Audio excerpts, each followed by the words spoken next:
Hello my dear YouTube family, ఈరోజు నేను పండుమిరపకాయ గోంగూర పచ్చడి అయితే చేసుకుంటున్నానండి. ఈ పండుమిరపకాయ గోంగూర పచ్చడి మా చెల్లి వాళ్ళు అయితే గుంటూరులో చేసి పంపించేవాళ్ళండి. ఇది వరకు అదైతే ఆకులు గోంగూర అని అనేవాళ్ళు. ఆకులుగా ఉండేదండి, మెత్తగా నలగకుండా పండుమిరపకాయలతోటి. అదైతే చాలా బాగుండేదండి. వాళ్ళు పంపించింది మేమైతే వేడన్నంలో నెయ్యి వేసుకుని అలాగే తినేసేవాళ్ళం అండి. తాలింపు లేకపోయినా సరే చాలా బాగుండేది. నేనైతే ఇప్పుడు అలా కాకుండా మెత్తగా నూరేసి అయితే చేసుకుంటున్నానండి. ఇది వీడియో అంతా కొలతలతో కావాలంటే కనుక ఫుల్ వీడియో ఛానల్లో ఉంది, చూడండి. ఇప్పుడు 1 మినిట్లో మొత్తం కావాలంటే చెప్పడం అవ్వదు కదండి, అందుకని చెప్పి ఫుల్ వీడియో ఛానల్లో పోస్ట్ చేశాను. కావాలంటే చూడండి. ఈ రోట్లో అయితే మేము అన్నం కలుపుకొని రోటి ముద్దలు తిన్నామండి. ఇది ఇలా తినకపోతే కనుక నిజంగా చాలా మిస్ అవుతామండి.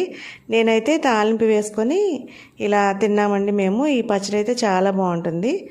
మీకు వీడియో వస్తే ఒక లైక్ చేసి సబ్స్క్రైబ్ చేసుకోండి.